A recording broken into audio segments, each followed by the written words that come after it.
Dear students, आज की video में हम जानेंगे क्रिया के भेद।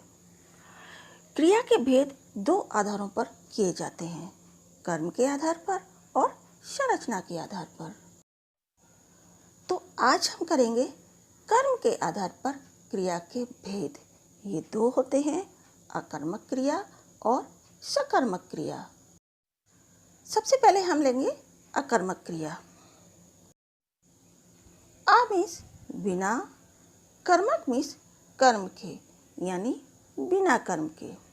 वे क्रियाएं जिनमें कर्म नहीं पाया जाता और न ही कर्म की अपेक्षा होती है, अकर्मक क्रियाएं कहलाती हैं। इन क्रियाओं का प्रभाव सीधे कर्ता पर पड़ता है। परिभाषा: जो क्रिया कर्म की अपेक्षा नहीं रखती उसे अकर्मक क्रिया कहते हैं। जैसे हंसना, रोना, आना, जाना, उड़ना, उठना, बैठना, चलना, भागना, तैरना, सोना आदि। बालक सो रहा है, मोर नाचता है। इसमें आप देख सकते हैं कि बालक और मोर कर्ता है और सोना और नाचना क्रिया है। यानी इसमें कर्ता और क्रिया है पर कर्म नहीं है और इसीलिए क्रिया का सीधा प्रभाव कर्ता पर पड़ता है। तो हमें पता चलता है कि जिन वाक्यों में कर्म नहीं होता वो अकर्मक क्रियाएं कहलाती हैं। अकर्मक क्रिया की पहचान के लिए क्रिया से पहले क्या, किसे, किसको लगाकर प्रश्न करना चाहिए। यदि कोई उत्तर नहीं मिलता तो क्रिया अकर्मक है। अब हम करेंगे सकर्मक क्रिया। स मतलब साथ, कर्मक मतलब कर्म के यानी कर्म के साथ। वे क्रियाएं जिनमें कर्म पाया जाता है अथवा कर्म की अपेक्षा होती है, सकर्मक क्रियाएं कहलाती हैं। इन क्रियाओं का सीधा प्रभाव कर्म पर पड़ता है। परिभाषा: जिन क्रियाओं में कर्म की अपेक्षा होती है अथवा कर्म पाया जाता है वे सकर्मक क्रियाएं कहलाती हैं। जैसे खाना, पीना, पढ़ना, बनाना, काटना, बोना, लिखना, धोना, सुखाना, भरना आदि। अनिल फल काट रहा है, प्रिया जूस पी रही है। अब आप देख सकते हैं कि अनिल और प्रिया कर्ता है, फल और जूस कर्म, काट रहा है और पी रही है क्रिया शब्द है। इन वाक्यों को देखने से पता चलता है कि क्रिया का फल कर्ता नहीं बल्कि कर्म पर पड़ रहा है, अतः ये क्रियाएं सकर्मक हैं। सकर्मक क्रिया की पहचान करने के लिए क्या, किसे अथवा किसको लगाकर प्रश्न किया जाता है।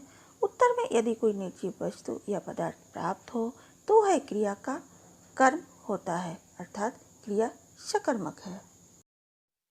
जैसे धोबी कपड़े धो रहा है, इसमें प्रश्न हम कर सकते हैं कि धोबी क्या धो रहा है, यानी कपड़े धो रहा है। तो कपड़े क्या है, कर्म है। अब हम करेंगे सकर्मक क्रिया के भेद। तो इसके भी दो भेद होते हैं, एक कर्मक क्रिया और द्वय कर्मक क्रिया। सबसे पहले हम देखेंगे एक कर्मक क्रिया को। जिन क्रियाओं में एक कर्म पाया जाता है वे एक कर्मक क्रियाएं कहलाती हैं।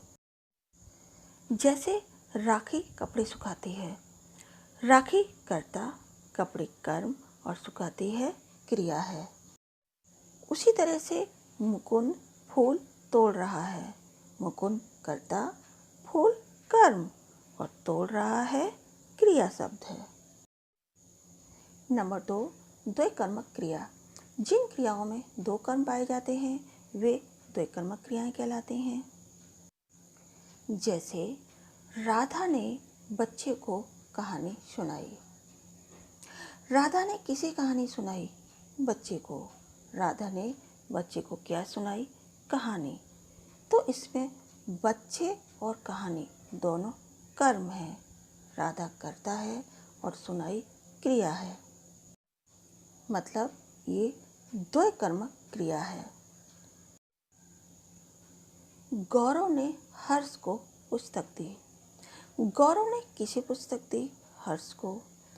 गौरव ने हर्ष को क्या दी? पुस्तक।